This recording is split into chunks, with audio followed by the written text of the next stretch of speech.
Well, by the looks of the title, you were probably wanting to see Mr. Bernie Dolan from WVSSAC. Well, we're going to pivot away from that. See, basketball terminology, pivot foot. I know, I'm a comedian. But anyway, we're gonna pivot away from that very briefly, and we're going to talk with a couple of different people. And we're going to start with a very interesting fellow, a guy that went to Wheeling University, now in the NBA. He's in the summer league right now over on the West Coast. So he's 3 hours behind me right now as we record this on July 4th at 4. So I appreciate him taking some time away after he just got done with his film session. And as always, let's get right into it because I love the bios. And this is a great bio. So to start off, my guest for episode 112 of Hoops Across the Mountain State is a Baltimore, Maryland native. He attended Archbishop Curley High School in Baltimore, averaging 24 points, 11 rebounds, 4 assists in his prep career.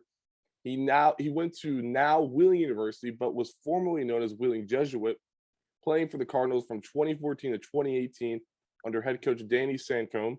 He averaged 10 points per game, shooting 53% his freshman season, 15 points per game his sophomore season, which was his first season starting for Wheeling. He earned first team all MVC honors that season, made the second team his junior season by averaging 15 and 11.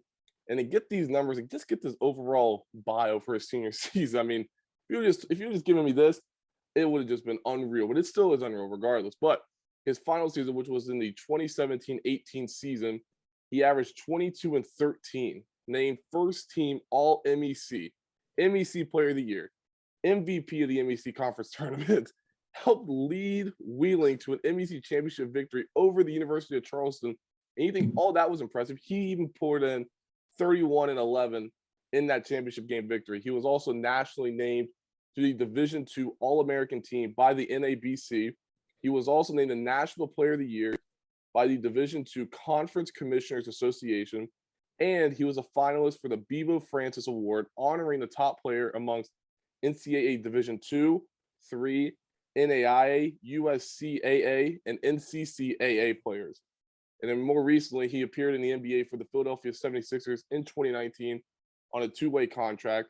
He recently signed a contract towards the end of the season, this past season, with the Miami Heat that lasted throughout the remainder of the season. And he has since signed a 3-year contract with the Heat.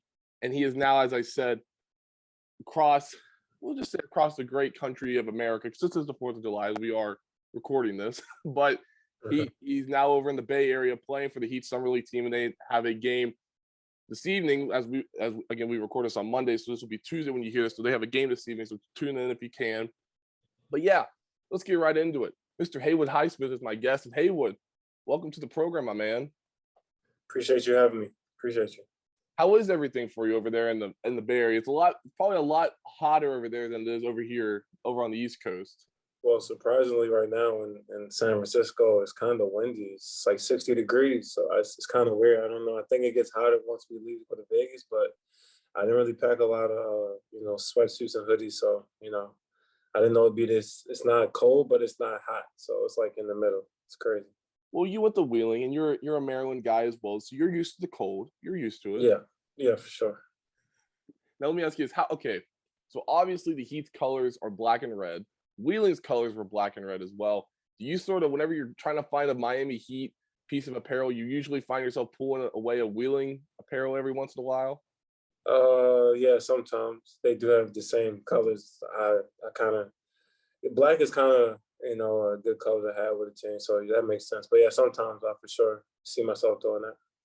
So walk us through what's going on with you just on a day-to-day schedule. I mean, I mentioned that you all have a game Tuesday evening. What just goes through your daily routine now that you're in off-season mode playing with the Heat Summer League team? So usually, we either have practice, film, or a game, whatever with the Summer League. I've been working out in the Heat's practice facility like prior to coming here for like a couple of weeks. So usually it'd be like lifting, basketball, co-workout, conditioning, stuff like that. Then we'll probably have like a rest day, like on Wednesday, where it's no lifting, just straight basketball. And we'll probably condition like maybe 2 or 3 times a week. But down here in the Summer League, usually, wake up, eat breakfast, get some treatment, get ready for the game, hydrate, go over the game plan with the team, the coaches, get ready for the game, and get in that mode. And basically just that, and just just making sure I do everything and I'm ready to play and ready to do my best. Okay, we got to talk about food then, because as an athlete, I would assume your diet is a lot more different than somebody like me or somebody listening to this. So, food wise, what are you eating? What are you trying to watch whenever you eat? Walk us through that. I just try to eat stuff that really can help me recover and help my body feel good on the court. Not too much greasy foods, fried food, stuff like that. Try to eat more veggies, some pasta, rice, some protein, chicken, grilled chicken, or like some salmon or something like that. And some fruit as well, and then a lot of water as well. So, what's your go-to snack whenever you're on the road? Go to snack. Go to snack. Just fruit, probably strawberries and pineapples is cool. I like the strawberry answer. Not so much on the pineapple, but we'll accept the strawberry answer for Yeah. now. But no, so that's interesting because obviously your diet obviously has changed since you first got into the league and everything else. So let me ask you like that then. How much has your diet changed from whenever you were in college to now playing with the Miami Heat? Yeah, it's changed just a lot, or really a lot. College, obviously we used to eat in the cafeteria. We'll just see what I didn't really get to kind of choose, but I mean, you really just ate what was there. It was like pizza, burgers sometimes. Not kind of healthy stuff that not that I don't eat now. Kind of my diet's definitely changed as far as now I try to eat 2 meals a day. Try to do breakfast with some smoothies. Try to make sure the portions are not too big, or I'm not gaining too much body fat, obviously, because that's not good. But definitely try to just focus on eating stuff like I said, like rice, pasta, salmon, chicken, stuff like that. They can help me recover, help my body feel good. And yeah, in college it was just about just eating what was at the cafeteria, to be honest with Okay, so take it from this angle. From the time that you first got out of college to now, what weight difference wise, what were you compared to now? you. I think I was about the same weight, but it was the weight in college that I was like 220. So in college, I would say that was like more fat. Now that I got to the pros, I think that's more muscle. I would say I'm like 215 now, which is good because I like got down some, which I feel like quicker and more explosive stuff like that. So I think it's became more muscle and my body fat. If you don't know the Miami Heat, take your body fat every now and then, like every week, and that's gone down as well. So that's good. Continuing on with this discussion of the NBA, just the overall experience. So we'll take it from the Heat angle. What has it been like for you being able to come from Baltimore, Maryland, going down to Miami and playing for pretty much a more recently historic team in the Miami Heat? What's that been like for you? Yeah, well, I'm from where I'm from in Baltimore. We play basketball a lot. We're known for our basketball, like the DMV area and stuff like that. So I remember growing up, like I used to watch the Heat teams winning championships, like the Shaquille O'Neal, Dwayne Wade, LeBron, Chris Bosh, Ray Allen hit that shot, Mario Chalmers, guys like that that I watched when I was growing up in Baltimore. So coming from Baltimore has been definitely a great experience to like go to a team like this that has so much culture and so much history. And known for that toughness. It's also Pat Riley, Eric Spoelstra, and stuff like that. So I'm just grateful to be a part of the organization and just learn from the top.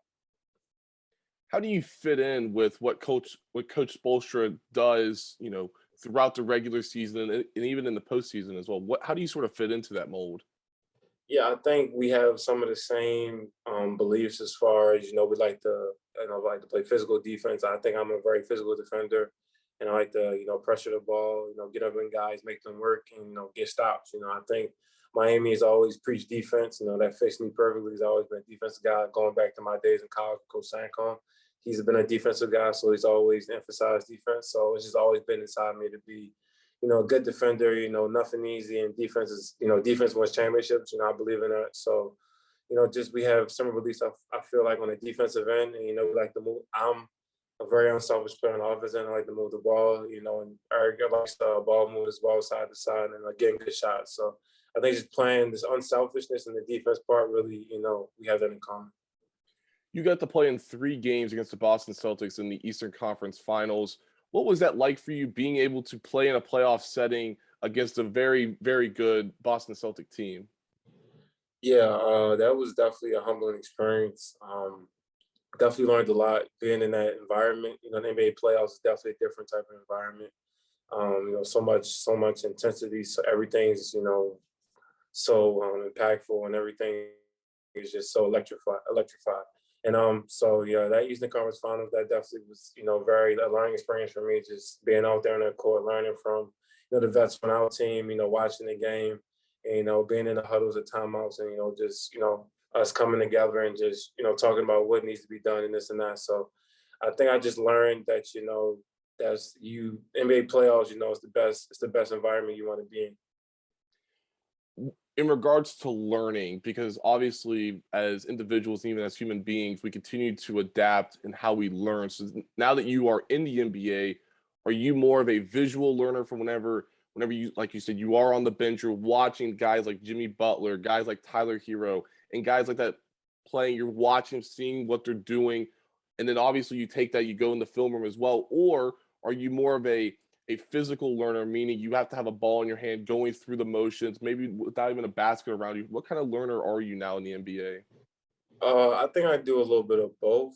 Watching it on film, definitely, I think that's been helpful for me. You know, you know, we watch a lot of film, obviously in the pros, so that's definitely a big thing. You know, watching stuff on the videos and learning through that, and also doing it. You know, also when you're on the court and learning through that as well. I think it's both aspects for me really help me.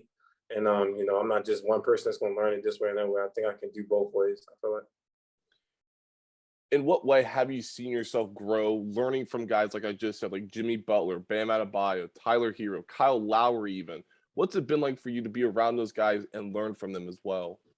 Yeah, I mean, these guys are, you know, Hall of Famers. Kyle Lowry, Jimmy Butler, going to be Hall of Famers one day. So, you know, definitely getting insight from them can help me in the long run. Um, you know, I really feel like they preach like every single detail matters, you know. So, you know, littlest thing can really change and you know, whether you win or lose a game. So I think just learning from them as far as that is, you know, it's been big for me.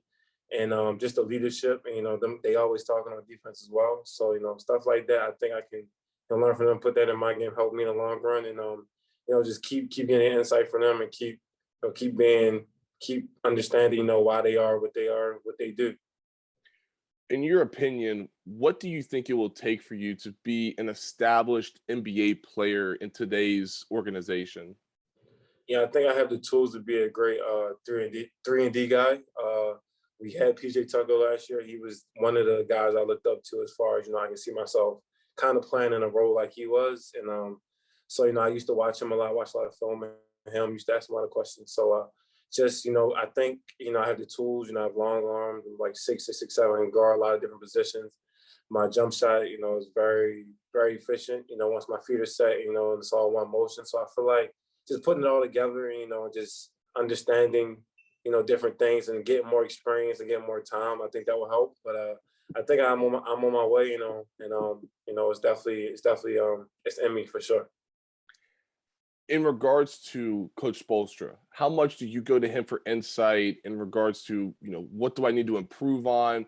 The littlest of details. How much of that is a player coach relationship do you go to?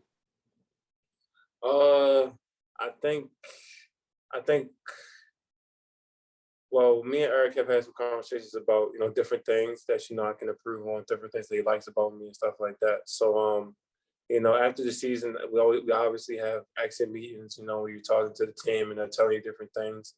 I actually met with Pat Riley, and he told me, you know, just keep working, keep pushing. You know, they like me a lot, you know, and I fit in how they want to play. So that's just a positive, you know, insight on me. And it was good to hear that. And so I already know that they have confidence in me, which gives me confidence. So just going back and forth between them, and, you know, trying to figure out, you know, what can I do to keep improving and getting, you know, in the rotation and stuff like that.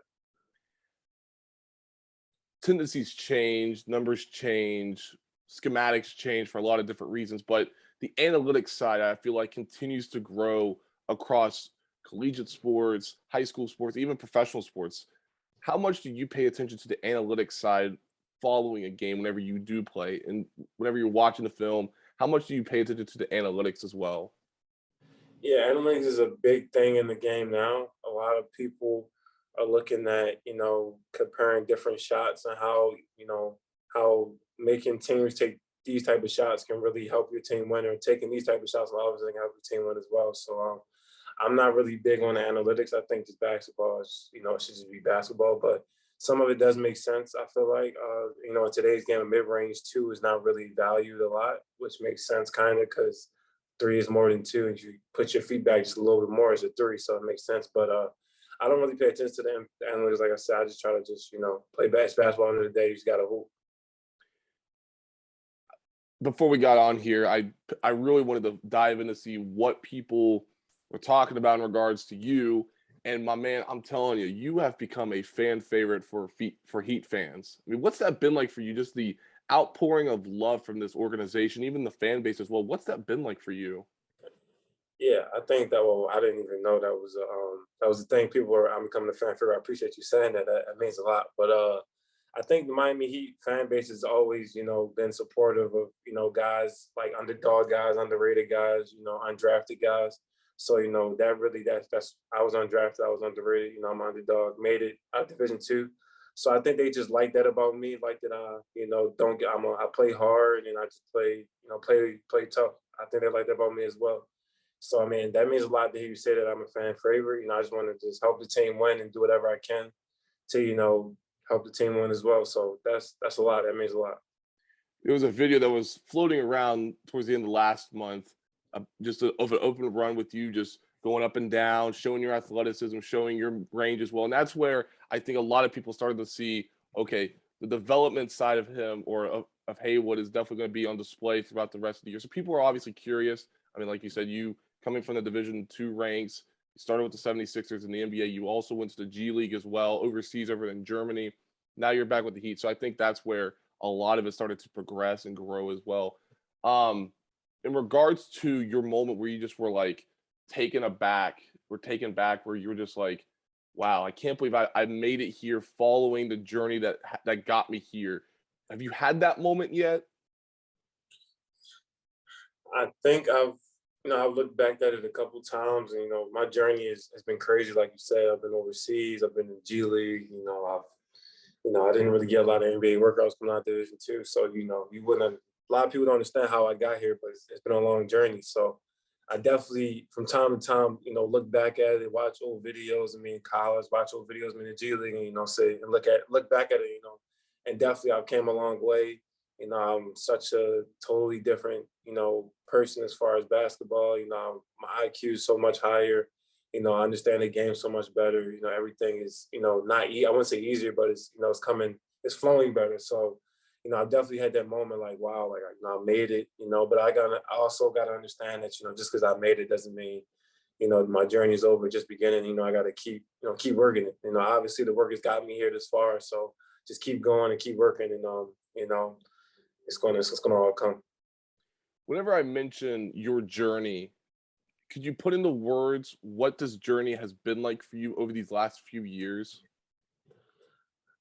I think a couple words that you could say is, I would definitely say it's been ups and downs. I would definitely say that. Obviously it's been ups with signing NBA contracts, it's been downs, playing in the G League, not performing sometimes as well as I thought I would, or going overseas, being over there by yourself without your family, that's been tough as well, I would say. So definitely I would say, all journeys have ups and downs, all journeys, have trials and tribulations. But at the end of the day, I think the tougher your journey is, the tougher you the tougher you become a person when you come out that journey. So I think, the journey, embrace the struggle, embrace the journey, because that's all a part of it. And I think that's important that you say that for a lot of these kids that want to play professionally. Maybe it's not the NBA, but obviously they want to make that their living. They want to make it their job. They want to earn an income from that. And I think what you said really should resonate with them as well. So let's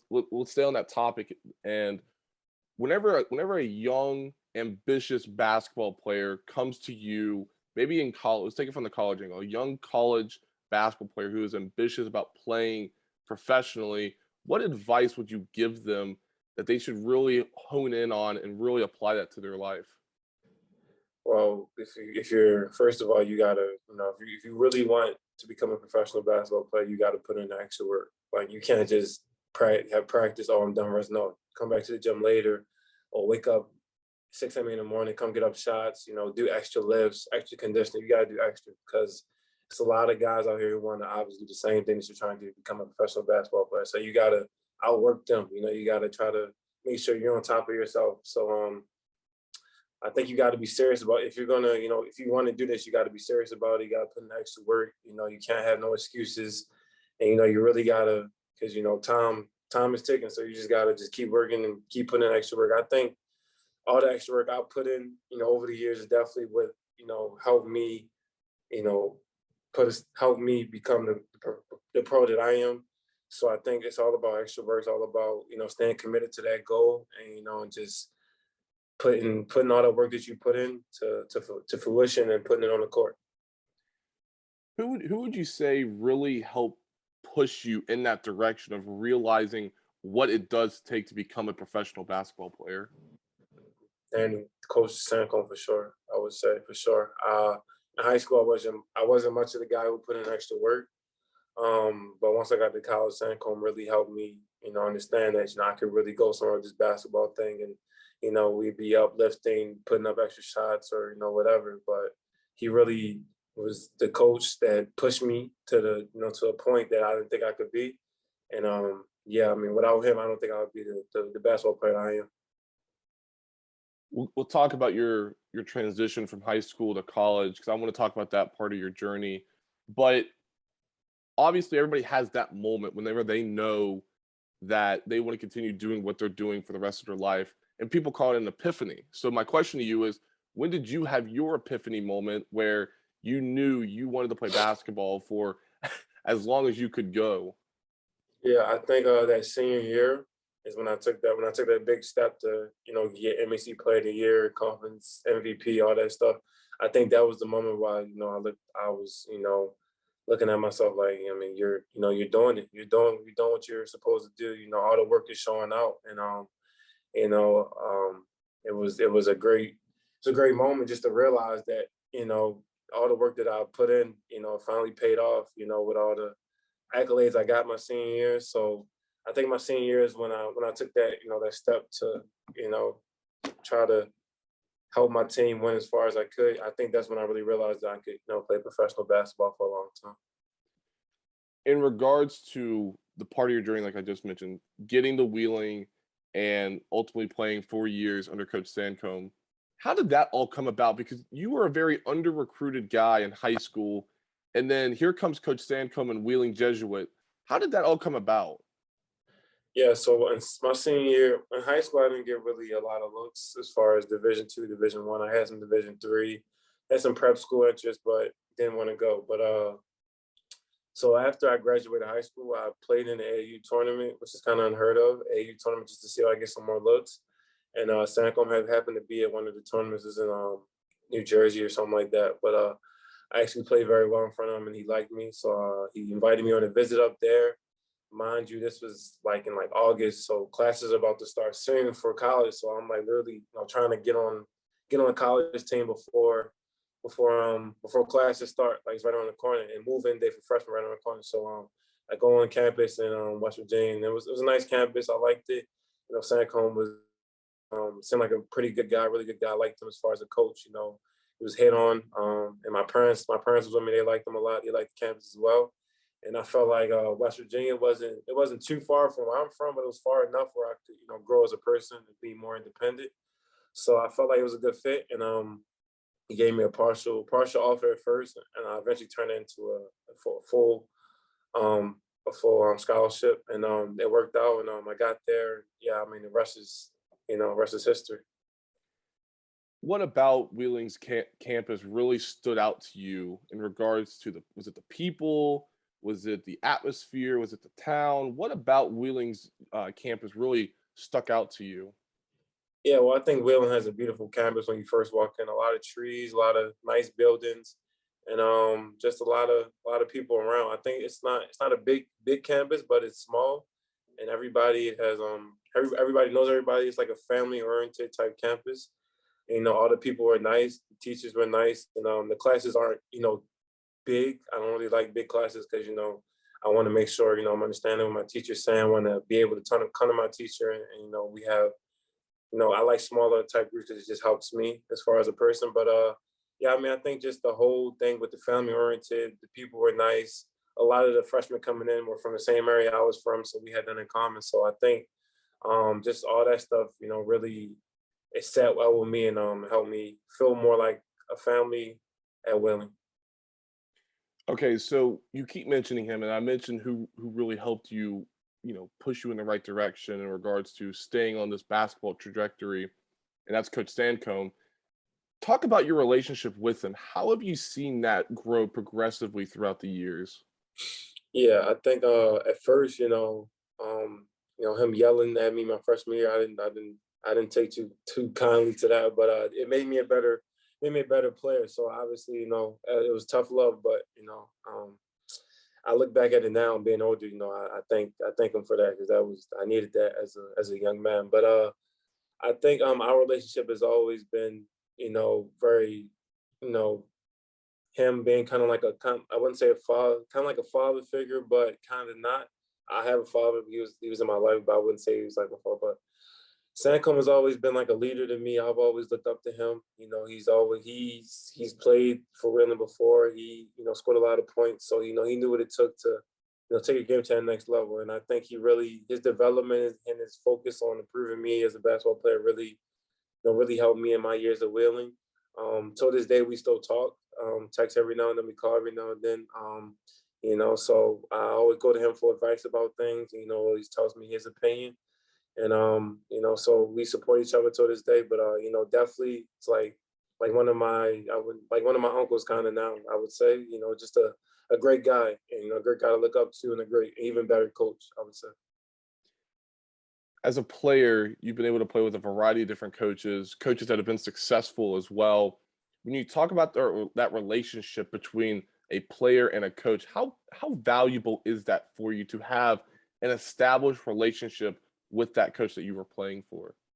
Yeah, I think that's important for sure. If the player and the coach not on the same page, it's gonna be tough to win some games for sure. I was kind of like the captain on that Wheeling team when I was like my senior year, junior year. I was definitely the captain. So me and coach had to have a great relationship in order for us to make sure we were doing the things that we were supposed to do to win, execute and stuff like that.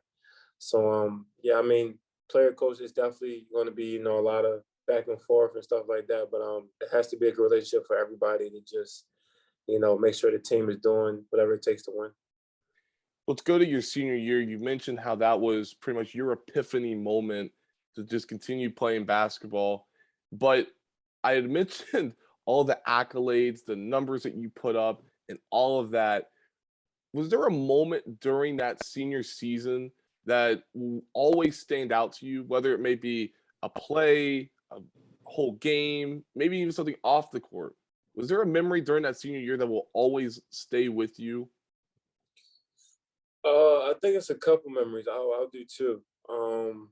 It was this stretch where we were playing a couple teams, and I scored like 30 points 3 straight games, and like in one of the games, I was just thinking in my head, like this is kind of easy. Like I don't understand why it's this easy. So I think I popped back for a three, and he fouled me, and I hit three, and one of the freshmen looked at me and was like, wow, you're really the MEC player of the year. And I was just like, wow, wow. That memory is pretty crazy. And I will also say winning the MEC championship was pretty nice. And Charleston, I'll never forget that. Just a beautiful moment, just a lot of joy. Everybody was so happy. It was beautiful. One of the seniors that didn't get to play towards ACL, he didn't get to play on the sideline. He was crying. He was happy. And I was glad we got to do that for him. So those two moments were really just a beautiful moments for my senior year. Talk about that camaraderie that you all had amongst players your senior season. You mentioned that moment that you all shared with that senior. Talk about the relationships amongst all your teammates your final season at Wheeling. Yeah, I think we always we always were together. We always like to not only on the court but off the court, always together. We like to joke around, play around, hang out. play video games, play 2K, play Madden. I really enjoyed that senior year. College is definitely fun. I think that the off the court stuff definitely helped us build chemistry for the on the court stuff. We were so a tight knit group, and we had some other captains as well that were great leaders as well. So I think just us just always being around each other and always, having fun with each other really helped us, win in the long run. For people that don't know Haywood's numbers from his senior season, just take a listen to these numbers. 22 points, 13 rebounds per game. He dished out 92 assists, stole the ball 60 times, swatted 55 shots, shot 41% from three, 55% from the field, and then overall from the free throw line, 76%. And obviously, as we mentioned already, MVC Player of the Year was awarded to him as well. So let's take it from a collective generalization, Haywood, and let's just put a bow on it in regards to your time at Wheeling, because you had a terrific season, your senior season. How would you best describe your time at Wheeling? I would say it was short, but it was fun. I felt like it, went by quick. Those 4 years went by real quick. I remember my first moving day as a freshman. I remember me and my roommate, setting up the room and stuff like that. But it went by real quick. I met a lot of great people throughout my time at Wheeling, and I miss Wheeling for sure. Miss my classmates, miss some of my teammates, miss some of the coaches for sure. But my time at Wheeling I felt like it went by real quick, but it was definitely fun and I enjoyed it a lot. And I wouldn't trade it for the world. I wouldn't want to go to any other school because it really felt like Wheeling really helped me become the man that I am today. Okay. Well, I mentioned earlier, we talked about the food side. You mentioned how you all would go to the cafeteria on campus.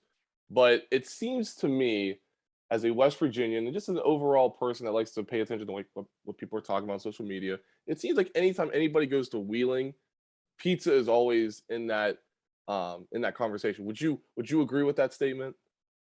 I think so a little bit. I think Sheets. I would say. I mean, I don't know. Sheets is kind of the Sheets serve pizza. I don't even know. I don't know. But I would go to. I know when I got to Wheeling, I knew nothing about no Sheets. But when I got to Wheeling, Sheets was a big thing for us going to Sheets, like just to get food and stuff like that. Hold on, we got to take a 30-second timeout from the pizza discussion. You had never heard of Sheets before until you got to West Virginia? Nah, no, they don't have Sheets where I'm from. We had Wawa. It was from, pretty sure. Oh, that's right. Yeah.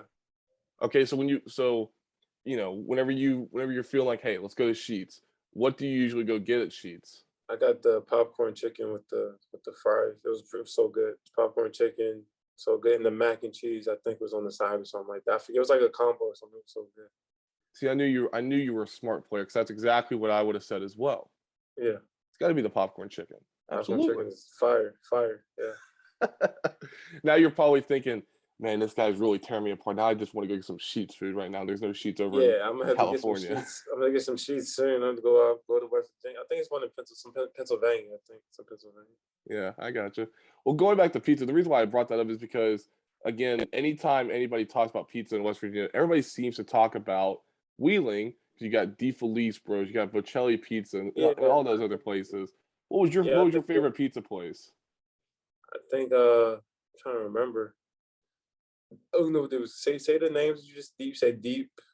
DeFelice Bros was one. Bocelli was another. Pizza Villa was another one. I think Bocelli. We used to get Bocelli sometimes after the games. I think so. I think that was good. The pizza was good, though. I forget the names of the places, but Bocelli was one. Yeah, for sure. Okay, what about the Carlos? Did you ever have the Carlos? I don't think so.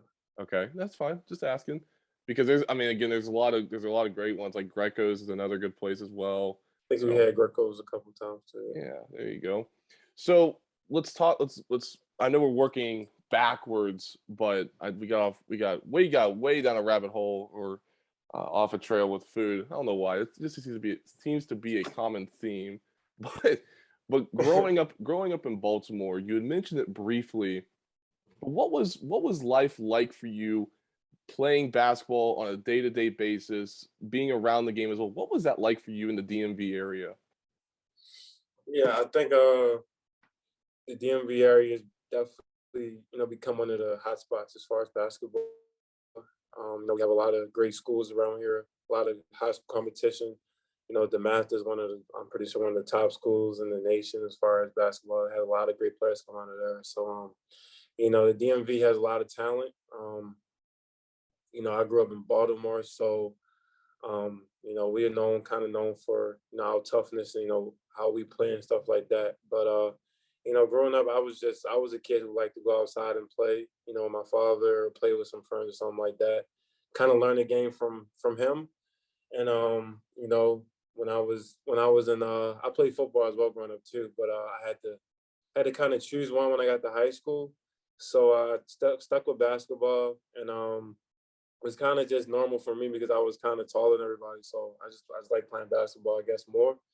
And yeah, I mean, Baltimore it's just a lot of talent. DMV is a lot of talent. So definitely gotta be on your P's and Q's playing out there. And a lot of different guys can come at you a lot of different ways.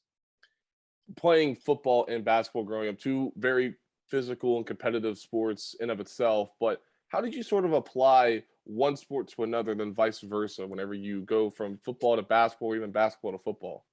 Yeah, I think I like rebounding. I would kind of use that as like, when you're catching like a fly route or like throwing it up in the air and you're like you're catching it, something like that. I got long arms. So that used to be kind of easy for me, just rebounding, grabbing the ball off the rim, or just grabbing the football in the air when somebody throws it to you. So like I was like a wide receiver and stuff like that. I used to play quarterback as well, so I was a good passer as far as basketball. Had a kind of a big arm, and I was kind of tall, so I could see over the offensive lineman, so I could throw the ball. So I think I just like catching and throwing, and had some long arms, some long legs. So before you got into high school, whenever you're in eighth grade, do you remember how tall you were? Probably around 6'2", 6'3". Woo! Yeah, Wow. You were tall, my man. yeah. And how tall are you now? 6'8"? 6'5", 6'6". I would say 6'5". Oh, okay, I Yeah, got you. So you are a fast grower throughout elementary school and middle school, and then it's sort of been consistent since then. yeah. I would say. Yeah. I got you. Well, that's cool. So, in regards to the competition over in the DMV area, you mentioned how open runs are helpful. Playing in high school was also helpful. What was the competition like over in Baltimore for you? I think in high school it was pretty tough. We was in the MIAA, so we played teams like Calvert Hall, St. Paul's, Boys Latin, teams like that. So I was in like a private school little league, and it was tough to win at first, for sure. My sophomore year, we were not all that great. My junior year, we weren't all that great. We didn't really start winning until my senior year in high school, and it was even then it was tough to win. The conference was pretty competitive. So also we played teams outside the conference. It was pretty tough as well. We played trying to figure out played a couple like city teams like Coppin State or something like that, Coppin Academy, I mean, something like that. But just a lot of the Baltimore high school teams are just filled with talent. So it was kind of tough to win for us. Like I said, I didn't start winning consistently till my senior year in high school. So the competition is rough in Baltimore. Speaking of competition, you played in a very competitive conference in the Mountain East Conference. We had mentioned that you did what you did in college, but looking back on the competition in the MEC, what was that like? I mean, obviously everybody knows that it's run and gun to an extent, but also very physical as well in regards to the defensive end of the court. What was a night in the MEC like for you? Man, I mean, I remember one point in college, and one point in the MEC, we had three teams that were in like the top 10 like rankings. Like it was like us, Fairmont, and West Lib, and then you also got like Notre Dame, Charleston, West Virginia State, like teams like that. Like it was tough. Any given night, somebody can beat anybody. Had a lot of great scores. I mean, if you look at it now, it's a lot of professional players that came out the MEC. I can name a few like Jamel Morris, Will Voorhees, Thomas Wimbush, like guys like that. So it was just MEC. I would say during my time there, it was probably one of the best, if not, top two, top three, whatever Division II conferences in the country. We had Seeger Bonifit as well from West Lib. Like it was just it was competitive and it was tough to win on the road. It was tough to win at home. We lost a few games on the road outside just because the conference is so good. So it was no easy wins, no easy dubs. It was just, a lot of competitive, a lot of great scores, but it was tough. Just looking at this list from the first and second team MEC honorees your senior year, a lot of great players. You had AJ Carr from Shepherd, yourself, Pat Johnson Agwu from West Virginia State, Pat Moses from Wheeling Jesuit as well, like yourself, Tommy Bolte from Concord. And you can look down to the second team, Dalton Bolin, who's obviously gone on to great things and where he finished at West Liberty, now in the Division I ranks. Preston Boswell, your teammate as well at Wheeling. So a lot of great guys, even Darius Nunn, who's a Fairmont guy, went to Glenville State. So a lot of great players in the MEC. So I mentioned your wake up call in the NBA. Let's talk about your wake up call in the MEC. Do you remember a time where you're just like, wow, there are some serious dudes in this conference? Trying to think. That's a good question. I mean, I think the West Lib and Wheeling rivalry really stood out to me. When I really realized, like, this is competitive. Like, this is nice intensity. Like, this is some great teams in this conference. Like, that rivalry. Playing in that rivalry, I've never played in a better rivalry than that. The gym was always packed. There was so much energy in the building. The fans was crazy, but I think just like I said before, every night playing in MEC, you had to be on your P's and Q's. It was tough. Going on the road, it was tough. Do you have a favorite West Liberty Wheeling Jesuit rivalry moment? I think I remember my freshman year. I would say I got two good moments. My freshman year, we beat them at West Lib by like 20, I'm pretty sure. And it was just nice. Like, that was my first year playing it, obviously, but I don't think Wheeling beat them the year before, before I got there. So that was pretty nice for the whole group, to get a win against West Lib at West Lib on top of the hill. But then my senior year, we did the same thing. Went to West Lib. Last game of the regular season, went to West Lib and played them, and we beat them at West Lib. It was a good game. I played well. It was great. It was just, I had like 25 and like 15. It was just great. A lot of my family was there. Fans was there. It was just great. So, just beating them at West Lib was just, their fans being quiet, their fans, not having nothing to say and just, shocked. That was a beautiful moment, just seeing, how upset they were. But, that rivalry is just great. I don't think it's the same no more now, but it was just great back then, I think. Do you like those silencing the crowd moments as a player? Yeah, that's nothing better than that. Nothing better than that at all. No. Well, nowadays people call it the cold-blooded mentality. Have you had that moment where you were able to fully silence the crowd? You probably didn't pull one whenever you told them to shush, but do you have one of those moments? I think at the free throw line when people are like yelling for me to miss and I make them, I'll make it and I just look at the crowd for a second just to to give them a little look. That's about it. Yeah, good enough. Actions speak louder than words, so I appreciate it. I appreciate that. So I mentioned that you were able to play with Preston Boswell, who is a New Martinsville, West Virginia native. Describe Preston. What was he like in college? Yeah, Preston is a very good player. When he came in, he was young.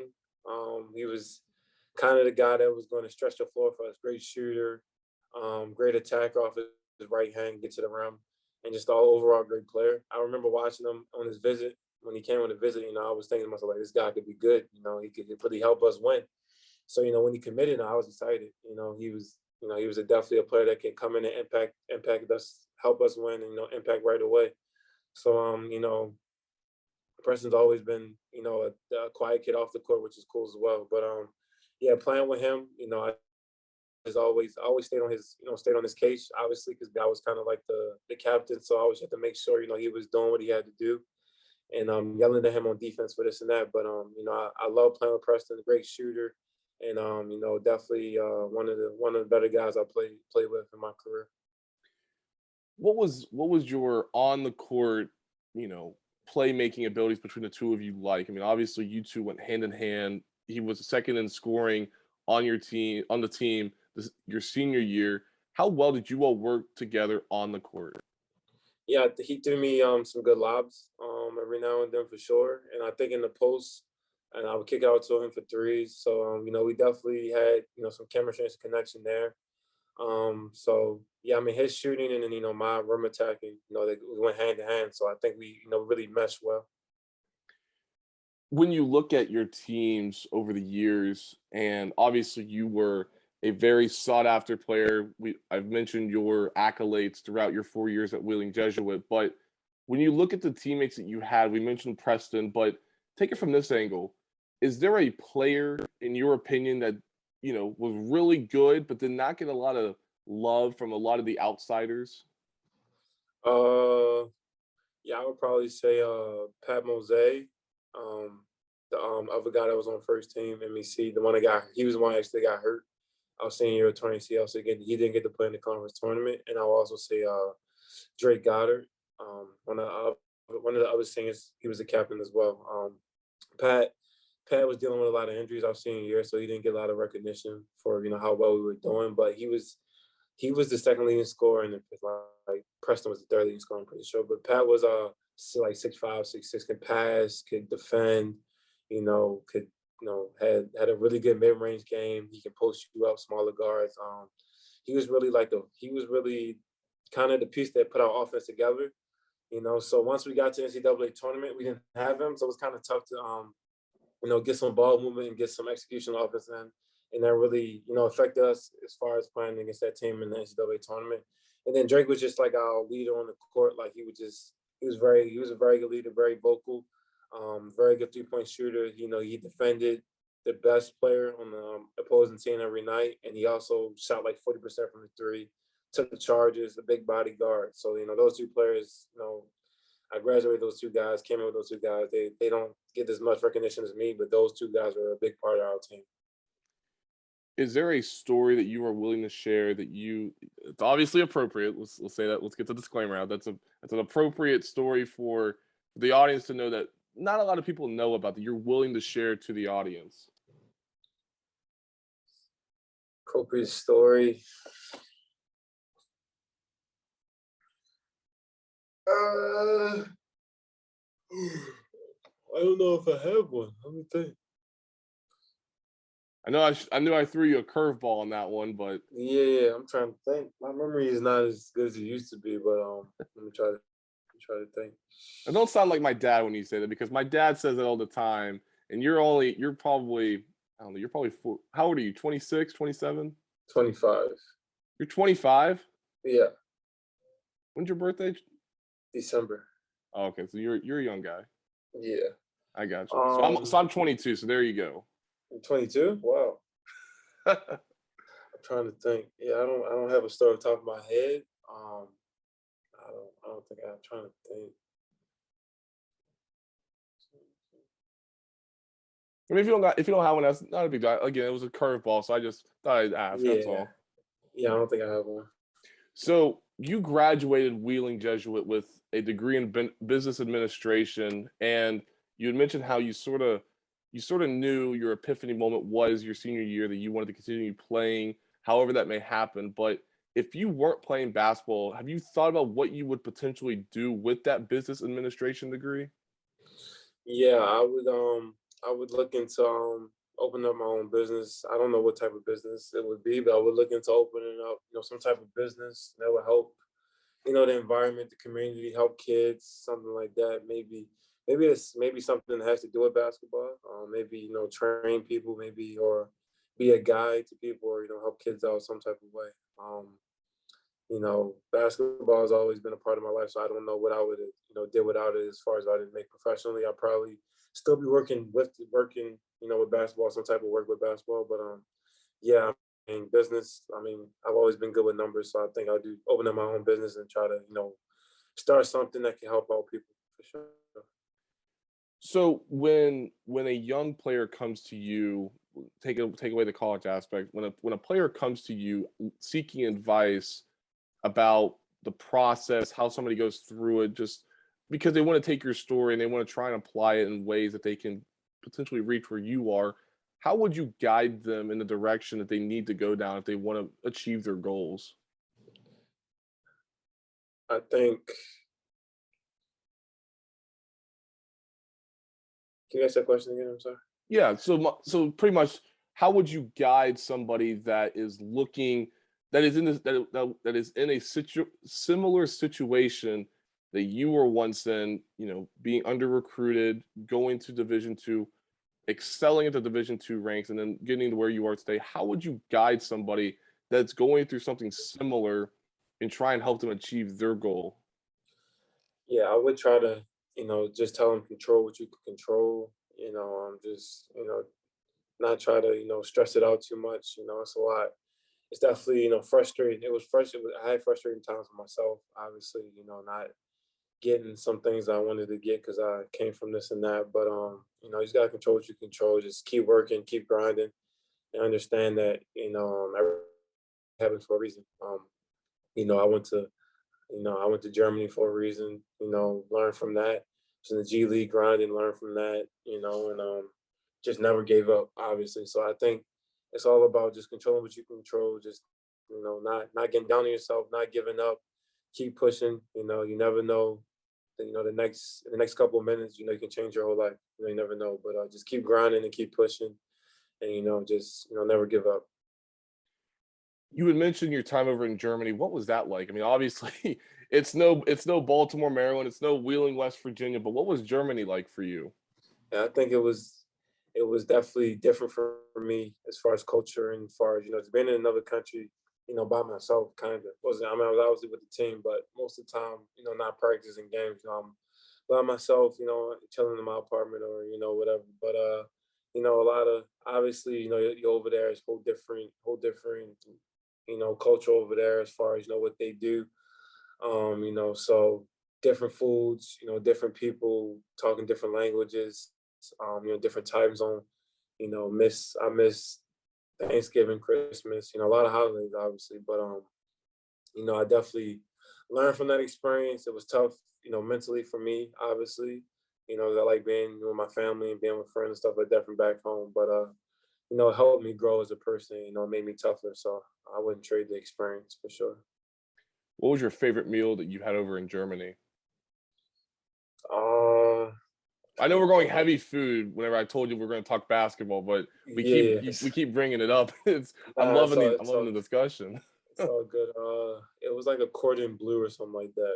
It's like chicken, like gravy or something. I'm pretty sure. Yeah, Ooh, that does sound cordon. good. Yeah, I gotcha. Were there any Americans on your team over in Germany? yeah. It was like 5 or 4 Americans. Yeah, so it was a good amount of us. We hanged out a lot off the court, so it was nice to do that with them because we all are going through it over there. It's, being over there long months. It was tough. Do you remember who was on your team that was an American? Jeremy Jones, Jameis McMoney, Tim Coleman, Nor, Nimrod, Hilliard, Trey Bell. Well, Trey Bell Haynes is Canadian, but he's American. He's kind of, yeah. But yeah, I think those are all the guys. I think. I gotcha.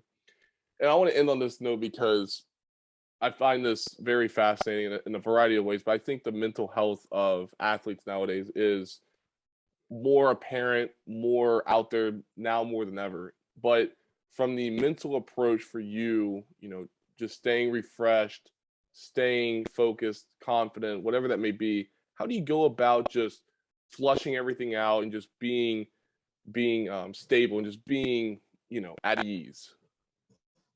I think you just gotta sometimes just take a breath, and just take a moment just to sit back and breathe and understand that God puts you in a situation for a reason. God got your back, and God gonna be there for you.